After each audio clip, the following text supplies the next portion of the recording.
कूदते हैं इस डिजिटल प्रेम कथा की गहराइयों में। मूवी की शुरुआत में हमें 2027 का क्योटो शहर दिखाया जाता है, जो क्योटो यूनिवर्सिटी ऑफ प्लोरा नाम के एक ऑर्गेनाइजेशन की वजह से काफी ज्यादा डेवलप होती है। उसके बाद हम इस मूवी के मेन कैरेक्टर को देखते हैं, जिसका नाम होता है नाओमी कतागाकी। नाओमी एक इंट्रोवर्ट कैरेक्टर है, जिससे बुक रीडिंग काफी अच्छी लगती है, मेरी ही तरह। प्रेजेंट में भी नाओमी बुक रीड करते हुए अपने स्कूल की ओर जा रहा था। स्कूल पहुंचने के बाद भी वो सिर्फ बुक ही रीड कर रहा था, यानी कि उसका कोई फ्रेंड ग्रुप भी नहीं है। फिर नाओमी एक बुक स्टोर में जाता है और बुक में लिखी काफी सारे मोटिवेशनल कोट्स को पढ़ता है, जैसे कि किसी के बारे में मत सोचो, आपको जो अच्छा लगता है वो करो, किसी की परवाह किए बिना आपको जो बोलना है वो बोलो, दूसरों को आपका डिसीजन मत लेने दो और खुद का फैसला खुद लो। नाओमी इस बुक में लिखी बातों को अमल में लाना चाहता था, लेकिन बेचारा ऐसा कर नहीं पाता, क्योंकि किसी के आगे भी उसका मुंह नहीं खुलता, और इसी वजह से नाओमी को लाइब्रेरी कमेटी को ज्वाइन करना पड़ जाता है। अगला सीन हमें लाइब्रेरी कमेटी का ही दिखाया जाता है, जहाँ पर दो लड़के उन्हीं के क्लास की एक लड़की मिसुजू के बारे में बात कर रहे थे। वो लड़की कितनी ज्यादा ब्यूटीफुल है, नाओमी को भी वो लड़की काफी ज्यादा अच्छी लगती है। उसके बाद ये सारे लोग एक ग्रुप बनाते हैं और अपना नंबर एक दूसरे के साथ एक्सचेंज करने लगते हैं। वहाँ के सारे लड़के मिसुजू का नंबर ले लेते हैं और नाओमी भी उसका नंबर लेना चाहता था, लेकिन बेचारा ऐसा कर नहीं पाता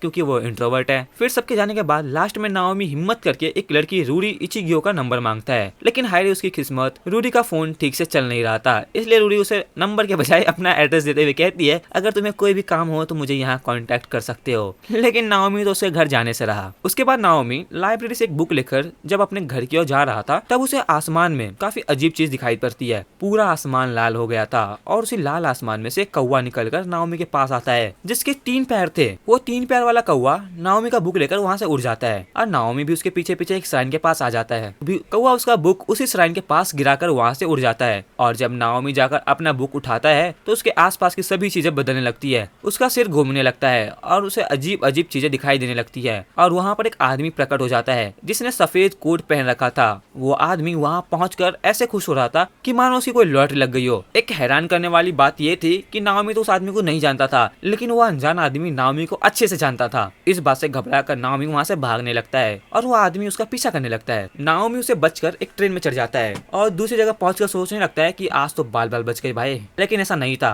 वो आदमी नाओमी के पीछे पीछे वहाँ पर भी पहुंच गया था। नाओमी उसे वहाँ देखकर घबरा जाता है और उस आदमी को धमकी देने लगता है कि तुम मेरा पीछा छोड़ दो वरना मैं पुलिस को बुला लूंगा। लेकिन तभी नाओमी देखता है कि एक लड़का उस आदमी के आर पार हो जाता है, जैसे मानो कि वो आदमी उस दुनिया का हो ही ना। फिर वो आदमी भी कहता है, यहाँ पर तुम्हारे अलावा कोई और मुझे नहीं देख सकता। ये सुनकर नाओमी उसे पूछता है कि तुम हो कौन। वो आदमी जवाब में कहता है, तुम खुद से ही पूछ रहे हो कि तुम कौन हो। फिर ये सीन यहीं पर कट हो जाता है और हमें अगले दिन का सीन दिखाया जाता है। नाओमी सोकर उठता है और रेडी होने के बाद एक जगह पर आकर उसी अनजान आदमी से मिलता है। नाओमी को उसी आदमी ने यहाँ पर बुलाया था। ये जगह प्लूरा की रिसर्च सेंटर थी। अंदर जाने पर नाओमी को पता चलता है कि प्लूरा ने एक ऐसी वर्चुअल वर्ल्ड बनाई थी जहाँ पर इनके रियल वर्ल्ड की लाइव इवेंट्स को रिकॉर्ड करके रखा जा रहा था। मतलब कि इस शहर में बहुत सारे ड्रोन्स 24/7 उड़ते रहते हैं और इस सिटी में हो रही सभी घटनाओं को रिकॉर्ड करते रहते हैं, और इन रिकॉर्डिंग्स को ऑल्टेल नाम के एक क्वांटम स्टोरेज में स्टोर करके रखा जा रहा था। और आप कह सकते हो कि ऑल्टेल की स्टोरेज कैपेसिटी इनफिनाइट है। फ्यूचर में हम ऑल्टेल को एक्सेस कर अपने पुराने इवेंट्स को लाइव देख सकेंगे और हमें ऐसा लगेगा कि हमने टाइम ट्रेवल किया है, लेकिन असल में ऐसा होगा कि हम अपने रिकॉर्डेड पास्ट को 3D व्यू में देख रहे होंगे। उसके बाद वो अनजान शख्स नाओमी को एक नदी के किनारे लेकर आता है, जहाँ पर आसमान में से उड़ रहे ड्रोन्स में से एक ड्रोन नाओमी के ऊपर आकर गिरता है, और वो अनजान शख्स बताता है कि प्लूरा का प्रोजेक्ट 2020 में शुरू हुआ था और 17 अप्रैल 2027 को इस नदी के किनारे तुम पर एक ड्रोन गिरा था और ये इवेंट ऑल्टेल के पास्ट में रिकॉर्ड हो गया था। ये सुनना हमें थोड़ा सा कंफ्यूज होता है कि ये ड्रोन तो जस्ट अभी अभी उसके ऊपर गिरा है, तो ये पास्ट का इवेंट कैसे हुआ।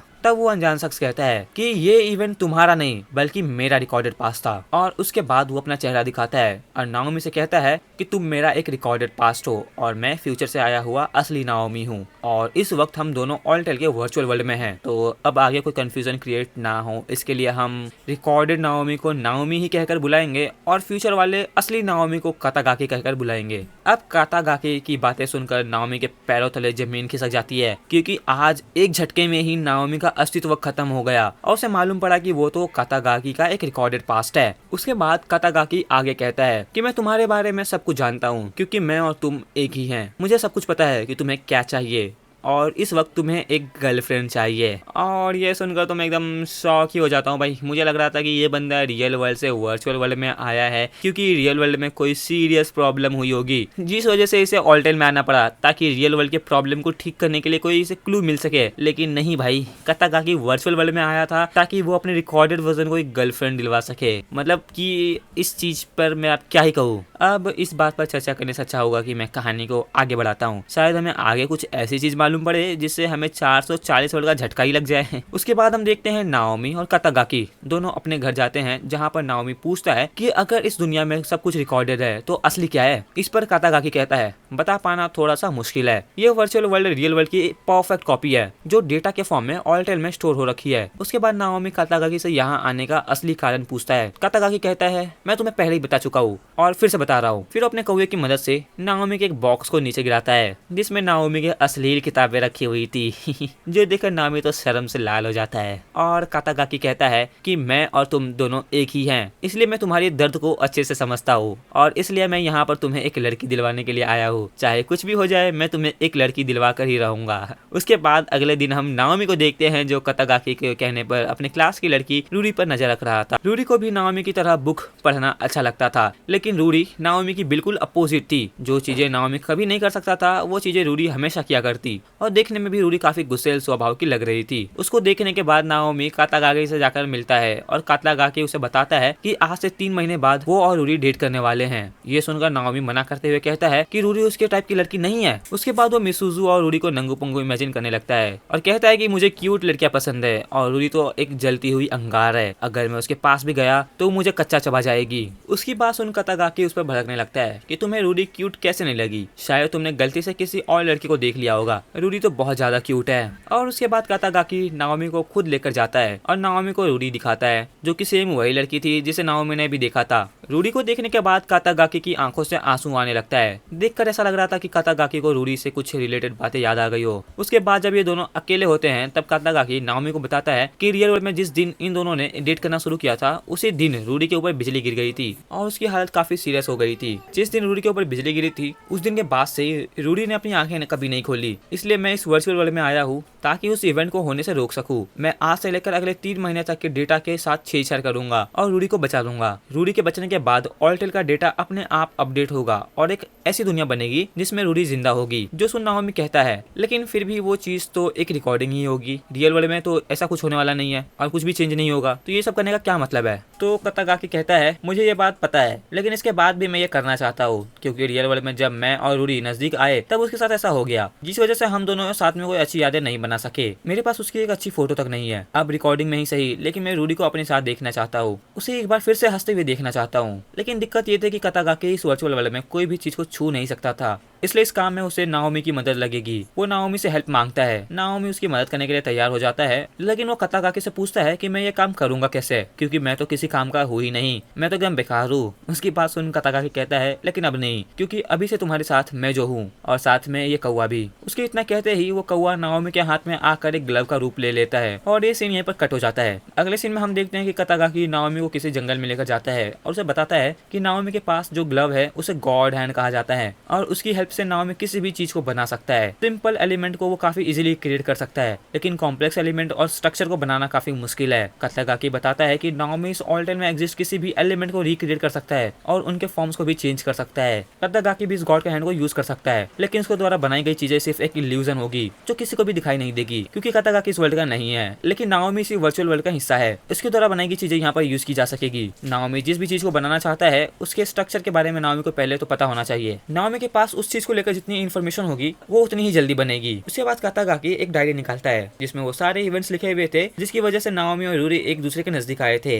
अब से नाओमी को उसी डायरी में लिखी हुई इवेंट्स को फॉलो करना होगा। ये सुनकर नाओमी कहता है जैसा कि तुमने कहा तुम मेरा भविष्य हो और तुम भविष्य आए हुए हो और भविष्य में तो मुझे और रूरी को नजदीक आना ही है, तो डायरी में लिखी हुई बातों का क्या मतलब बनता है। कतागाकी बताता है कि जब से मैं तुमसे मिला हूँ उसी वक्त से ऑल्टेल का डेटा चेंज होने लगा है, इसलिए अब भविष्य में क्या होगा ये बता पाना काफी मुश्किल है। इसलिए नाओमी की डायरी के इवेंट्स को फॉलो करना ही होगा ताकि कोई गड़बड़ ना हो। उसके बाद अगले सीन में हम देखते हैं कि नाओमी और कतागाकी एक बस में होते हैं। कतागाकी नाओमी को अपनी बुक गिराने के लिए कहता है और नाओमी की बुक गिरा देने पर कतागाकी फिर से उसे उठाने के लिए कहता है। नाओमी जब बुक उठा रहा था तब बस के झटके की वजह से उसका फेस किसी लड़की के हिप से टकरा जाता है और ये लड़की कोई और नहीं बल्कि रूरी होती है। अगले स्टॉप पर रूरी उसे एक थप्पड़ मारती है जो देखकर कतागाकी कहता है बहुत बढ़िया। ये सुन नाओमी इस पर भड़कने लगता है कि इसमें क्या बढ़िया था, अब तो रूरी उससे गुस्सा हो जाएगी और ये दोनों नजदीक नहीं आ पाएंगे। कतागाकी कहता है तुम अभी नहीं समझोगे, ये बहुत जरूरी स्टेप था। उसके बाद हमें अगले दिन का सीन दिखाया जाता है जहाँ पर नाओमी रूरी से माफी मांगता है और उसे उसका बुक मार्क लौटा देता है जो रूरी ने बस स्टॉप पर गिरा दिया था। फिर रूरी भी नाओमी से माफी मांगती है कि उसने बिना नाओमी की बातें सुने उसे थप्पड़ मार दिया। उसके बाद हम देखते हैं कि नाओमी और रूरी के बीच इंटरेक्शन बढ़ने लगते हैं और दोनों धीरे धीरे नजदीक आने लगते हैं। फिर हम कतागाकी को देखते हैं जो किसी अजीब से क्रिएचर पर नजर रखे हुए था। फिर हम नाओमी को देखते हैं जो गॉड हैंड को ठीक से यूज नहीं कर पा रहा था, इसलिए कतागाकी इस पर काफी गुस्सा करता है कि तुम्हें जल्द से जल्द गॉड हैंड को यूज करना सीखना होगा, नहीं तो ये लोग रूरी को नहीं बचा पाएंगे। कतागाकी की बात सुनकर नाओमी गॉड हैंड के इस्तेमाल को सीखने लगता है और साथ ही साथ एलिमेंट्स के बारे में भी पढ़ता है ताकि वो ज्यादा से ज्यादा ऑब्जेक्ट को कम से कम टाइम में बना सके। उसके बाद हम रूरी को देखते हैं जो लाइब्रेरी में ऊपर के सेल्फ में बुक रख रही थी, लेकिन उसे ऊंचाई से डर लगता था। इस वजह से नीचे देखने पर उसे चक्कर आने लगते हैं और वो नीचे गिर जाती है, लेकिन वहाँ पर नाओमी पहले से ही पहुंच गया था, इसलिए रूरी सीधे नाओमी के ऊपर गिरती है। उसके बाद नाओमी को भी पता चल जाता है कि रूरी को ऊंचाई से डर लगता है, इसलिए दोनों फैसला करते हैं कि ऊपर की सेल्फ में नाओमी और नीचे की सेल्फ में रूरी बुक्स को अरेंज करेगी। इस वजह से दोनों की बातचीत और बढ़ती है और इसलिए नाओमी बहुत खुश होता है। उसके बाद एक बार फिर हम उसी अजीब से क्रीचर को नाओमी के घर के बाहर देखते हैं। उसके बाद हम लाइब्रेरी कमेटी के एक मीटिंग को देखते हैं जहां हमें पता चलता है कि कुछ ही दिनों में second hand books fair organise किया जाने वाला है, इसलिए सभी लोगों को बुक कलेक्ट करनी होगी। रूरी और नाओमी बुक कलेक्ट करने के लिए निकल तो पड़ते हैं, लेकिन वो ज्यादा बुक कलेक्ट नहीं कर पाते। इस वजह से रूरी नाओमी को अपने घर लेकर जाती है जहाँ उसके ऊपर वाले फ्लोर पर एक छोटी सी लाइब्रेरी बनी हुई थी। रूरी कहती है कि वो कुछ बुक्स यहाँ से दे सकती है। उसके बाद दोनों बुक लेकर वापस जाने लगते हैं, तब वो पानी पीने के लिए एक जगह रुकती है और वहाँ पर रूरी उसे पूछती है कि नाओमी को किस तरह की बुक्स पसंद है। नाओमी को उसका जवाब नहीं पता होता क्योंकि कतागाकी ने इसके बारे में कुछ बताया नहीं था, इसलिए वो कह देता है कि मैं लगभग हर तरह की किताबें पढ़ता हूँ। फिर रूरी कहती है उसे एडवेंचरस नॉवेल्स काफी पसंद है जिसमें मेन कैरेक्टर कभी हार नहीं मानता, मुश्किल से मुश्किल परिस्थितियों में वो डटकर खड़ा रहता है। मैं उस तरह की जिंदगी जीना चाहती हूँ। उसकी बात सुनकर नाओमी कहता है कि सच कहूँ तो मुझे भी साइफाई बुक्स काफी पसंद है क्योंकि वो हमें एक अलग ही दुनिया का एहसास कराती है। कभी कभी मुझे लगता है कि मैं उसी दुनिया का हिस्सा हूँ। उसके बाद दोनों बुक्स लेकर स्कूल पहुंचते हैं और कमेटी मेंबर्स मिलकर सारे बुक्स को साइकिल स्टैंड के पास रख देते हैं। उसके बाद हमें आगे दिखाया जाता है कि आग लगने की वजह से सारी बुक्स जल जाती है और फेयर कैंसिल हो जाती है। ये बात कतागाकी को पहले से पता थी, लेकिन वो नाओमी को नहीं बताता क्योंकि नाओमी और रूरी को नजदीक लाने के लिए ये इवेंट भी जरूरी थी। फेयर कैंसिल होने की वजह से रूरी डिप्रेस हो गई थी और फिर नाओमी उसे सहारा देता है जिस वजह से दोनों क्लोज आ जाते हैं। लेकिन इस बात से नाओमी काफी गुस्सा हो जाता है क्योंकि फेयर कैंसिल होने की वजह से रूरी काफी टूट गई थी और इस बार नाओमी कतागाकी की बात ना मानकर खुद से ही एक नया इवेंट क्रिएट कर देता है जिसमें वो सारी बुक्स को अपने गॉड हैंड की मदद से फिर से रिक्रिएट कर देता है। अगले दिन नाओमी काफी खराब हालत में स्कूल जाता है और रूडी को एक बॉक्स देता है जिसमें रूडी की सारी बुक्स रखी हुई थी। नाओमी रूडी को झूठ कह देता है कि ये बॉक्स कहीं और रखी हुई थी, इसलिए वो जलने से बच गई। अब उनके पास 50 बुक्स थे, इसलिए फेयर्स फिर से हो सकता था, जिससे रूडी काफी खुश होती है। लेकिन नाओमी काफी थक चुका था क्योंकि वो सारी रात जागकर बुक्स बना रहा था, इसलिए वो वहीं पर गिरने लगता है और रूडी उसे संभालती है और साथ में शर्माती भी है। फिर वहाँ पर कमेटी के और मेंबर्स अपने साथ कुछ बुक्स लेकर आ जाते हैं। उसके बाद हम देखते हैं कि ये लोग सेकंड हैंड बुक फेयर करते हैं, लेकिन इसमें नाओमी नहीं होता। एक जगह हम देखते हैं कि नाओमी सोकर उठता है तो वो अपने सामने रूडी को देखता है। रूडी उसे बताती है कि फेयर सक्सेसफुल रहा और इन्होंने सारी बुक सेल कर दी। रूडी नाओमी के पास आकर मुस्कुराते हुए थैंक यू कहती है। मौका देखकर नाओमी उसे बता देता है कि वो रूडी को पसंद करता है। रूडी भी शर्माते हुए उसके प्रपोजल को एक्सेप्ट कर लेती है और लाल होकर वहाँ से भाग जाती है। उसके बाद देखते ही देखते फेस्टिवल का दिन आ जाता है जिस दिन रूडी के ऊपर बिजली गिरने वाली थी। हम नाओमी को देखते हैं जो उस जगह पर था और कतागाकी से बात कर रहा था। इस बार नाओमी ने रूडी को फेस्टिवल में अपने साथ बुलाया ही नहीं था, इसलिए नाओमी को लग रहा था कि रूडी सेफ रहेगी। लेकिन तभी वहाँ पर वो अजीब सा क्रिएचर आ जाते हैं।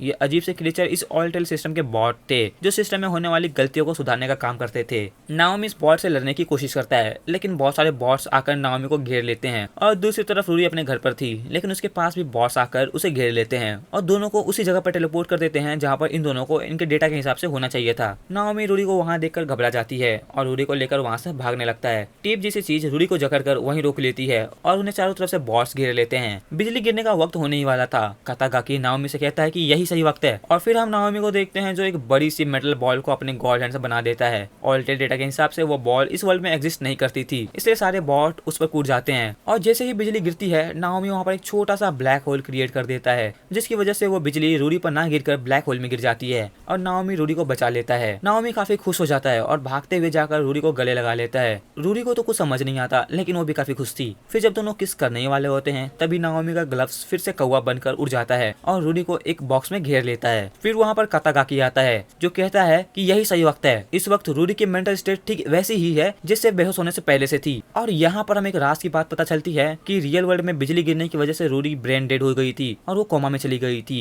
कातागाकी का असली मकसद नाओमी को गर्लफ्रेंड दिलवाना नहीं था, बल्कि रूरी की यादों को यहाँ से लेकर जाना था ताकि वो रियल वर्ल्ड में रूरी को इन यादों की मदद से ठीक कर सके। इसलिए कातागाकी आसमान में रेड वेव्स बनाकर रूरी को उसमें भेज देता है और नाओमी उसे बस देखता रह जाता है। उसके बाद हमें रियल वर्ल्ड में रूरी को दिखाया जाता है जिसकी आंखें खुलती है और उसे देखकर कातागाकी काफी ज्यादा खुश हो जाता है। लेकिन वर्चुअल वर्ल्ड में नाओमी काफी ज्यादा परेशान हो जाता है। उसे किसी भी कीमत पर रूरी वापस चाहिए थी, इसलिए वो रूरी के घर जाता है। लेकिन वो एरिया करप्ट हो चुका था क्योंकि रूरी के डेटा को यहाँ से निकाल लिया गया था, इसलिए वर्चुअल वर्ल्ड में डेटा न होने की वजह से एरिया करप्ट हो गया था। नाओमी वहाँ पर चिल्लाने लगता है जिस वजह से वहाँ पर बॉट आ जाते हैं, जिसे देखकर नाओमी वहाँ से भाग जाता है। उसके बाद हम कातागाकी को देखते हैं जो रियल वर्ल्ड में सेंकू और सू नाम के दो लोगों से मिलता है जो ऑलटेल में जॉब करते थे। सेंकू कातागाकी को बताता है कि ऑलटेल का एक डेटा करप्ट हो गया है और हमें इसकी वजह नहीं पता और ये डाटा रूरी का ही था। कातागाकी ऐसे एक्ट करता है कि उसे इसके बारे में कुछ भी नहीं पता और वो कहता है कि हमें कारण भले ही ना पता हो, लेकिन उस करप्टेड डेटा की वजह से आसपास का डेटा भी ऑल्टर हो रहा है, इसलिए हमें जल्द से जल्द कुछ करना होगा। ये सारे लोग फैसला करते हैं कि इन्हें डेटा रिकवरी प्रोसेस को शुरू करना होगा, नहीं तो पूरा सिस्टम ही क्रैश हो जाएगा। एंड उसके बाद हमें कातागाकी की आइडेंटिटी मालूम पड़ती है कि वो ऑलटेल में सिस्टम मैनेजमेंट का मेन डायरेक्टर है और इस चीज में पता चलता है कि आखिर कातागाकी को ऑलटेल के अंदर एंट्री कैसे मिली। उसके बाद कातागाकी कपड़े बदलने के लिए जाता है और हमें उसके पीठ पर एक बहुत बड़ा स्कार दिखाई पड़ता है। उसके बाद हमें कातागाकी के पास्ट को दिखाया जाता है। रूरी के कोमा में चले जाने के बाद कातागाकी को ऑलटेल के बारे में पता चलता है और वो एक सेमिनार में वहाँ जाता है। उस दिन सेंकू एक प्रेजेंटेशन दे रहा था जिसमें उसने ऑलटेल के डेटा को इस्तेमाल करके एक मरे हुए चूहे को ठीक किया था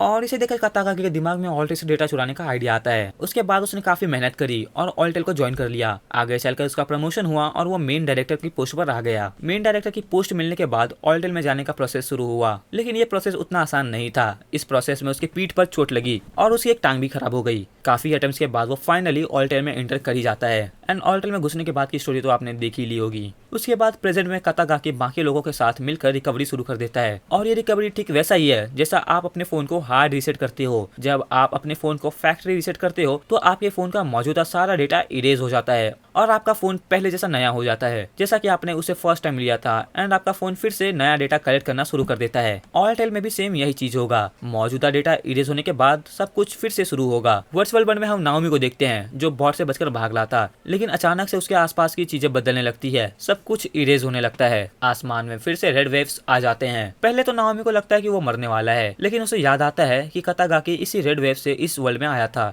इसलिए वो हिम्मत करके उसी रेड वेव में कूद जाता है। उसमें कूदने के बाद वो एक अजीब सी जगह पर पहुंच जाता है जहाँ उसे एक और वैसा ही कौवा मिलता है और ये कौवा बोल भी सकता था। वो कौवा कहता है, नाओमी तुम अभी मरे नहीं हो, तुम्हारी दुनिया फिर से शुरू होने जा रही है। वो आगे कहता है कि मैं तुम्हारी साथी हूँ। इतना कहकर वो नाओमी के हाथों में गॉड हैंड बन जाता है और नाओमी से पूछता है क्या तुम्हें एक गर्लफ्रेंड चाहिए। नाओमी रूडी को याद करता है और जोर से हाँ कहता है और गॉड हैंड यूज करता है। सीन बदलता है और हम कातागाकी को देखते हैं जो हॉस्पिटल में रूडी से मिलने आया हुआ था। वो रूडी को बताता है कि वो पिछले 10 साल से कोमा में थी। बातों ही बातों में वो रूडी को किस करने के लिए जाता है, लेकिन रूडी उसे रोकते हुए कहती है कि तुम नाओमी नहीं हो। ये सुनकर कातागाकी को झटका लगता है और रूडी ने ऐसा इसलिए कहा था क्योंकि वो वर्चुअल वर्ल्ड के नाओमी से प्यार करती थी, ना कि रियल वर्ल्ड के कातागाकी से। और अभी उसके पास सभी वर्चुअल वर्ल्ड वाली रूडी की यादें थी, इसलिए वो कातागाकी और नाओमी में फर्क कर पा रही थी। कातागाकी हैरानी में था ही कि उसे एक और झटका लगता है क्योंकि उसके आसपास बहुत सारे बॉट्स आ चुके थे और बॉट्स को देखकर कातागाकी को रियलाइज होता है कि वो अभी भी ऑलटेल में ही है। सारे बॉट्स नाओमी के ऑलटेल से निकलकर इस कातागाकी के ऑलटेल में आ रहे थे क्योंकि कातागाकी के टाइम में रूडी एग्जिस्ट नहीं करती थी, इसलिए सारे बॉट्स उसे मारने के लिए वहाँ आ रहे थे।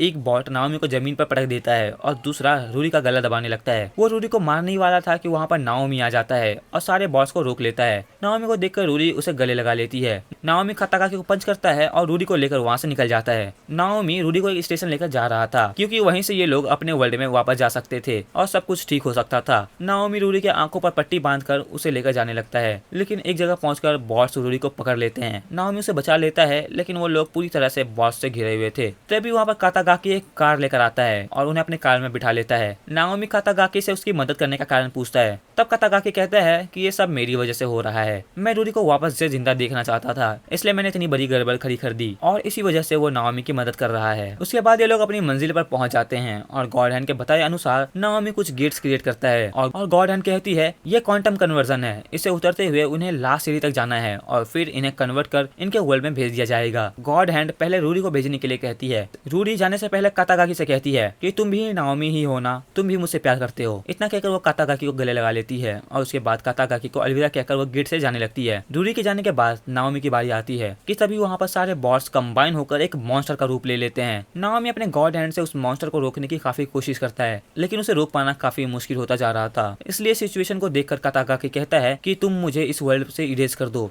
तभी जाकर ये बॉट्स रुकने वाले हैं, क्योंकि ये बॉट्स एक ही वर्ल्ड में दो नाओमी को नहीं रहने दे सकते और इस वक्त तुम्हारा एग्जिस्ट करना ज्यादा इंपॉर्टेंट है, इसलिए तुम मुझे अपने गॉड हैंड से ही। नाओमी ऐसा करने के लिए तैयार नहीं होता। वो अपनी पूरी ताकत लगाकर उस बॉट को रोकने की कोशिश करता है कि तभी वो बॉट अपने टेंटिकल से नाओमी पर अटैक करता है, लेकिन कातागाकी सामने आकर उसे बचा लेता है। लेकिन सारे टेंटिकल कातागाकी के शरीर में घुस जाते हैं। नाओमी उसके साथ बिताए सभी पलों को याद करता है और उसके साथ हैंडशेक करके कातागाकी को इरेज कर देता है। दूसरी तरफ हम ऑल्टेल का सीन देखते हैं, जहाँ पर सारे लोग ऑल्टेल में हो रही गड़बड़ को देख पा रहे थे। इस वजह से सोंकू ऑल्टेल के स्विच को बंद करने का फैसला करता है, जिससे एक बिग बैंग जैसा चीज होगा और सब कुछ फिर से रिक्रिएट हो जाएगा। सेंकू ऐसा करता है और ऑल्टेल से भयंकर रोशनी निकलती है और हम देखते हैं कि नाओमी फिर से अपने वर्ल्ड में वापस आ गया था और उसे देखकर रूरी उसे गले लग जाती है। रूरी उसे पूछती है कि क्या हम अपनी दुनिया में वापस आ गए हैं। नाओमी जवाब देता है हाँ, यही हमारी दुनिया है। उसके बाद हमें लास्ट में कातागाकी को दिखाया जाता है, जो वर्चुअल वर्ल्ड में मर चुका था और वो अपनी आंखें खोलता है और खुद को एक लैब में पाता है जिसके सामने रूरी थी। रूरी उसे देखकर काफी खुश हो जाती है और कातागाकी के गले लग जाती है और सारे लोग खुश हो रहे थे कि फाइनली कातागाकी कोमा से बाहर आ गया। और इसी के साथ ये मूवी यहीं पर खत्म हो जाती है। भाई पूरी मूवी ही कंफ्यूजिंग थी, लेकिन एंडिंग का सीन सिर घुमा देती है, क्योंकि अब तक हमें ये पता था कि रूरी कोमा में है और कातागाकी उसे बचाने के लिए ऑल्टेल में गया था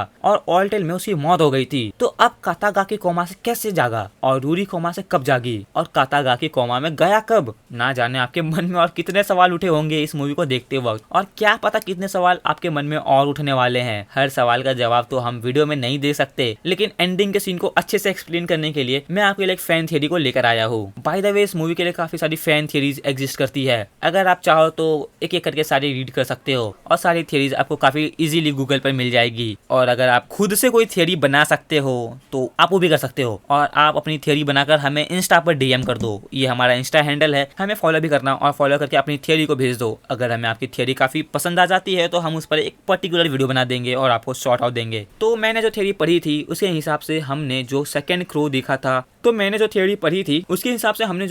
देखा था वो कोई और नहीं बल्कि रियल वर्ल्ड की रूरी थी। रियल वर्ल्ड में सबसे पहले रूरी के ऊपर बिजली गिरती है और वो कोमा में चली जाती है। उसे बचाने के लिए अपना कातागाकी यानी कि रियल वर्ल्ड का नाओमी वर्चुअल वर्ल्ड में चला जाता है। ऑल्टेल में से उसे रूरी का डेटा लेकर कातागाकी रियल वर्ल्ड में जाने लगता है, लेकिन रियल वर्ल्ड में जाने के बजाय कातागाकी एक और वर्चुअल वर्ल्ड में पहुंच जाता है। और ऐसा इसलिए हुआ था क्योंकि जब कातागाकी ऑल्टेल से बाहर निकलने की कोशिश कर रहा था तब रियल वर्ल्ड में उसकी माइंड और बॉडी सिंक नहीं हो पा रही थी। मतलब कि रियल वर्ल्ड में कातागाकी की बॉडी तो थी, लेकिन उसका माइंड और कॉन्शियसनेस ऑल्टेल वर्ल्ड में ही फंस गया था। और उसी वक्त रियल वर्ल्ड में रूरी कोमा से बाहर आ जाती है, जिसे पता चलता है कि उसे बचाने के चक्कर में कातागाकी का माइंड ऑल्टेल में फंस गया है। इसलिए वो भी ठान लेती है कि चाहे कुछ भी हो जाए वो कातागाकी को ऑल्टेल से बाहर निकाल कर ही रहेगी। इसके लिए वो काफी हार्डवर्क करती है और एक दिन सेकंड क्रो के रूप में खुद को ऑल्टेल के उस टाइम में भेजती है जहाँ से कातागाकी बाहर निकलने की कोशिश तो करता है, लेकिन वो दूसरे ऑल्टेल में फंस जाता है। चाइल्ड नाओमी की हेल्प से वो कातागाकी को ऑल्टेल से बाहर निकालने में सक्सेसफुल हो जाती है। जैसा कि हमने देखा था, जब नाओमी कातागाकी से हैंडशेक करता है तो वर्चुअल वर्ल्ड में कातागाकी इरेज हो जाता है और उसी वक्त रियल वर्ल्ड में कातागाकी को होश आ जाता है। इस प्रोसेस में काफी लंबा वक्त लग जाता है और ये बात हमें तब पता चलती है जब हम देखते हैं कि ये सारे लोग मून पर होते हैं। मतलब कि ह्यूमंस इतने एडवांस हो गए थे कि उन्होंने मून पर कॉलोनी डेवलप कर ली।